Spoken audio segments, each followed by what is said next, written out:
নমস্কার, জয় শ্রী গণেশ। স্বাগতম আপনাদের প্রত্যেককে। আজকে আলোচনা করব আমরা যে রাশিটিকে নিয়ে, রাশিটি মীন অর্থাৎ পাইসেস। মীন রাশি বৃহস্পতির রাশি, কালপুরুষের রাশিচক্রের দ্বাদশ রাশি হচ্ছে মীন। হ্যাঁ, পজিটিভ নেগেটিভ নানা বিষয় মীনের মধ্যে আমরা দেখতে পাই, মীনের মধ্যে আমরা লক্ষ্য করতে পারি। কিন্তু সব থেকে ইন্টারেস্টিং যেটা, মীন হচ্ছে মোস্টলি এমপ্যাথেটিক। মীন সমানুভূতিশীল। একজন মানুষের প্রতি তার শুধুমাত্র সিম্প্যাথি নেই, এমপ্যাথেটিক নেচার মীন রাশির মধ্যে আমরা প্রচুর পরিমাণে লক্ষ্য করতে পারি। দেখুন, খুব ইন্টারেস্টিং একটা কথা আপনাদের বলি। মীনের মধ্যে কল্পনা শক্তি, দয়া, পরোপকারী মানসিকতা, মোক্ষ এবং আধ্যাত্মিকতার একটা অদ্ভুত টান আমরা কিন্তু লক্ষ্য করতে পারি। মীন রাশির টাকা পয়সার থেকেও তাদের সব থেকে আনন্দের বা সব থেকে প্রয়োজনীয় হচ্ছে মানসিক শান্তি। তারা মনের শান্তি, মানসিক শান্তি, মানসিক সংযোগকে অনেক বেশি গুরুত্ব দেয়। অনেক সময় দেখা যায় যে আপনাদের মনের মধ্যে একটা ধারণা চলে আসে, আগে থেকেই আপনি টের পেয়ে যান কিছু কিছু বিষয়, আগে থেকেই সেই অনুভূতিটা আপনার জীবনচক্রে কিন্তু চলে আসে। দেখুন, আজকে আমাদের আলোচনার মূল টপিক কি? আজকে আমাদের আলোচনার মূল টপিক হচ্ছেন শনি, স্যাটার্ন। শনি গ্রহের বিশেষ বক্রগতি বা উল্টো চাল, যেটি জুলাই মাসের ২৬ তারিখ থেকে ডিসেম্বর মাসের ১১ তারিখ পর্যন্ত কন্টিনিউ হবে। এই চাল বা এই সময়কালের বিশেষ প্রভাব নিয়ে আজকে আমাদের আলোচনা, আজকে আমাদের কনসালটেশন, আজকে আমাদের ডিটেলস আলোচনা। তো সবার প্রথমে আমি আপনাদের একটা কথা খুব দায়িত্ব নিয়ে বলতে চাই। শনি হলেন কর্মফলদাতা। ভালো কর্মের ফল, মন্দ কর্মের ফল, ভালো মন্দের কর্মফল শনি সাধারণত দিয়ে থাকেন। তিনি হিসাব রাখেন, কর্মের হিসেব। ভালো কর্মের হিসেব রাখেন, খারাপ কর্ম বা মন্দ কর্মের হিসাব রাখেন। অনেকের শনির বক্রগতি শুনলে আমি দেখেছি নিছক ভয় পান। অনেকেই ভাবেন বোঝাই এবার সব কিছু গেল। একটা গেল গেল রব আপনাদের অনেকের মনের মধ্যে তৈরি হয়ে যায় জাস্ট শনির রেট্রোগ্রেডেশনকে কেন্দ্র করে। দেখুন, শনি যখন বক্রগতিতে যায় বিভিন্ন কনসেপ্ট রয়েছে, তবে একবার এটা হলেও বুঝে নিতে হবে যে পেন্ডিং কর্মগুলো কিন্তু এবার আস্তে আস্তে আস্তে আস্তে সাকসেসফুল হওয়াটা শুরু হয়ে যাবে। বক্র শনির কিছু আলাদা রুলস থাকে, আলাদা কিছু রেগুলেশন থাকে। আপনি মীন রাশির সাথে যদি একটু শনির ন্যাটাল চার্টে বা ট্রানজিট চার্টে বা গোচর চার্টে মিনের সাপেক্ষে শনির ঘরগুলোকে বুঝে নেন, তাহলে আমার মনে হয় খুব সুবিধা হবে।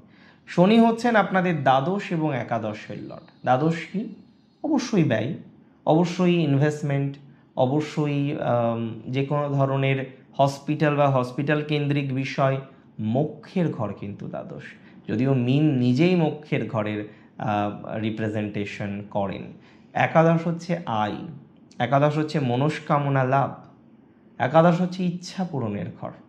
তাই তো শনির এই যে একাদশ এবং দ্বাদশের অধিপতি শনি আপনার রাশিতে অবস্থান করছে, এটির ইম্প্যাক্ট আপনার জীবনে প্রচুর পরিমাণে আসতে চলেছে। একটা কথা আমি বলতে চাই, শনির গোচর আপনার রাশিতে এবং মীন রাশি জাতক জাতিকাদের উপর শনির ৭.৫ বা দ্বিতীয় বা মধ্য যে পর্যায়ে চলছে এবং তার মধ্যে একটা উল্টো চাল, এটা আপনার জন্য একটা বিশেষ সঞ্চয়। লগ্ন অর্থাৎ দেহ, লগ্ন অর্থাৎ কিছু ক্ষেত্রে মন, ইচ্ছা শক্তি। সেই ঘরে শনি থেকে শনির ইনক্লিনেশন কোথায় থাকবে জানেন? ঠিক তার দ্বাদশে। এর মানেটা কি? এর মানে লগ্নভাবে শনি অবস্থান করলেও শনির ইনক্লিনেশন থাকছে বিদেশ যাত্রা এবং কোনো কোনো ক্ষেত্রে অপ্রয়োজনীয় ব্যয়ে লাগাম টানার ক্ষেত্রে, এবং এই সকল বিষয়ে একটা স্বস্তি কিন্তু শনি নিয়ে আসবে।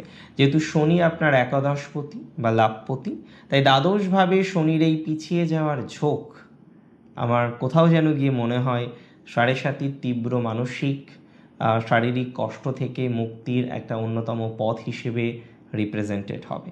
শনি ৭.৫ সময় কী কী প্রভাব আপনারা পাবেন? ফার্স্ট অফ অল আমি বলি, গত বেশ কিছুদিন ধরে মীন রাশির জাতক জাতিকারা চরম এক মানসিক অবসাদ, একাকিত্ব, মাথার উপর এক অদ্ভুত ভারী বোঝাই ভুগছিলেন। শনি বক্রগতিতে যাওয়ার সাথে সাথেই সেই চাপের তীব্রতা অনেকটা হালকা হয়ে যায়। আপনারা আবার নতুন করে শ্বাস নেওয়ার এবং পজিটিভ চিন্তা করার সুযোগ পাবেন।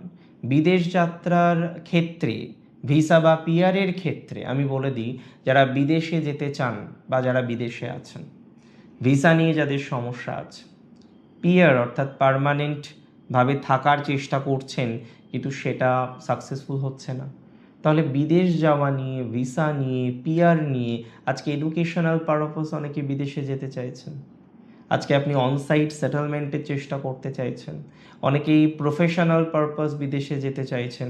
আপনার পারপাস যাই হোক না কেন, যদি বিদেশ যাওয়ার একটা চেষ্টা আপনার থেকে থাকে, আমি খুব দায়িত্ব নিয়ে আপনাকে বলতে চাই সেই চেষ্টা আপনার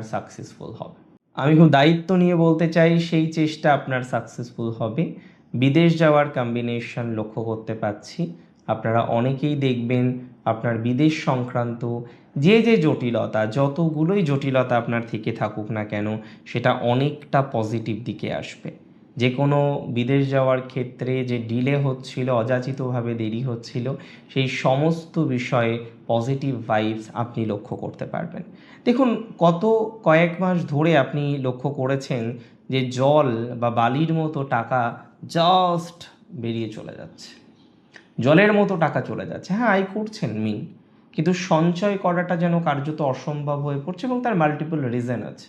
আজকে একটার জন্য, কালকে একটার জন্য।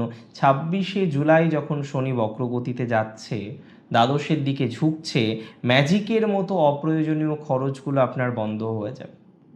আটকে থাকা লোন বা ধারের টাকা এই সময়ে আমার কোথাও যেন গিয়ে মনে হয় অনেকটাই আপনার হাতে ফিরে আসতে পারে, যা আপনার আর্থিক ভারসাম্যের ক্ষেত্রে অনেকটাই আপনাকে সাপোর্ট করবে। চিকিৎসার খরচ হ্রাস হওয়ার প্রবণতা দেখতে পাচ্ছি। যারা চিকিৎসার খরচ নিয়ে খুব চিন্তিত, অর্থনৈতিক বিষয় নিয়ে যারা খুব চিন্তায় আছেন, ফাইন্যান্সিয়াল বা অর্থনৈতিক বিষয় নিয়ে চিন্তায় আছেন, বারবার মেডিকেল এক্সপেন্স হয়ে যাচ্ছে, অন্যান্য ধরনের ক্ষেত্রেও সমস্যা হচ্ছে, চোখের সমস্যায় বা পায়ের ব্যথায় যারা ভুগছেন, তারা অনেকটা পজিটিভিটি ফিল করবেন। শনির এই উল্টো চাল আপনার স্বাস্থ্যক্ষেত্রে এক দারুণ রিকভারি এনে দেবে। আমি বলে দিই, রাতে ঘুম না হওয়ার একটা মারাত্মক সমস্যা আপনাকে গ্রাস করেছিল, তা কেটে গিয়ে ফিরে আসবে আপনার জীবনে প্রচুর প্রচুর প্রচুর মানসিক শান্তি। এবং এটা মিনের ক্ষেত্রে সবথেকে খুশির সংবাদ যে মানসিক শান্তি আসতে চলেছে। তবে বলে দিই, যাদের ম্যারেজ লাইফে ডিস্টারবেন্স চলছে, হয়তো অনেকেই ল লিটিগেশনে গিয়েছেন, অনেকেই এখনও কনফিউজড কী করা উচিত, এখনও কনফিউজড কী করা যায়, এই সমস্ত বিষয় নিয়ে, এই সমস্ত 7-5 বিষয় নিয়ে খুব চিন্তার মধ্যে আছেন বা চিন্তাটা চলছে।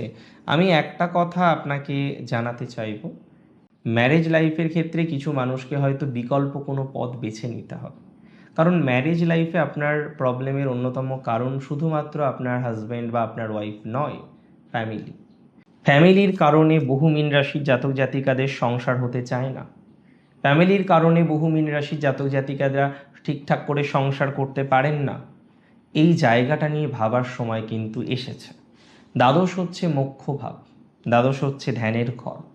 এই 4.5 মাস মীন রাশির আধ্যাত্মিক চেতনা চরমে পৌঁছবে। কোনো তীর্থ ভ্রমণ বা নির্জন স্থানে গিয়ে ধ্যান বা যোগব্যায়াম করার প্রবণতাটা বাড়বে। ঈশ্বরীয় কোনো কৃপা বা সাধুগুরুর আশীর্বাদ এই সময়ে আপনারা লাভ করতে পারেন, যা আপনার মনের জায়গাকে অনেকটা স্ট্রং করবে, মনের ভয়কে অনেকটা কমাতে সহযোগিতা করবে। একটু সতর্ক থাকার জায়গায় আসতে হবে। শনিদেব দ্বাদশের দিকে ঝুঁকছে, আপনার মধ্যে জাগতিক মোহ বা সমাজ থেকে নিজেকে গুটিয়ে নেওয়ার এক উদাসী মানসিকতা তৈরি হতে পারে। বন্ধুবান্ধব, সোশ্যাল সার্কেল থেকে দূরত্ব বজায় রাখার চেষ্টা আপনাকে কিছুটা করতে হবে। তবে ব্যবসায়িক ক্ষেত্রে আজকে যদি আপনাকে কোনো বড় চুক্তি করতে হয়, একটু সময় নিয়ে করাটা আমার মনে হয় ভালো। কারণ অলসতার কারণে কিছু সময় ভুল ডিসিশন নেওয়ার প্রবণতা এই সময় অনেকটা বাড়বে। কর্মক্ষেত্রে ফোকাস রাখুন, এই কথাটা তো অবশ্যই বলবো। দেখুন, মীন রাশির জাতক জাতিকারা খুব আবেগপ্রবণ, সহজে মানুষকে বিশ্বাস করে ফেলেন যাতে ঠকে না যান। শনির এই বক্রগতির সময় আপনার সবথেকে বড় ভুল হতে পারে বাস্তবতাকে এড়িয়ে কল্পনার জগতে বাস করা, অথবা কাউকে অতিরিক্ত ভালোবেসে নিজের ক্ষতি করা।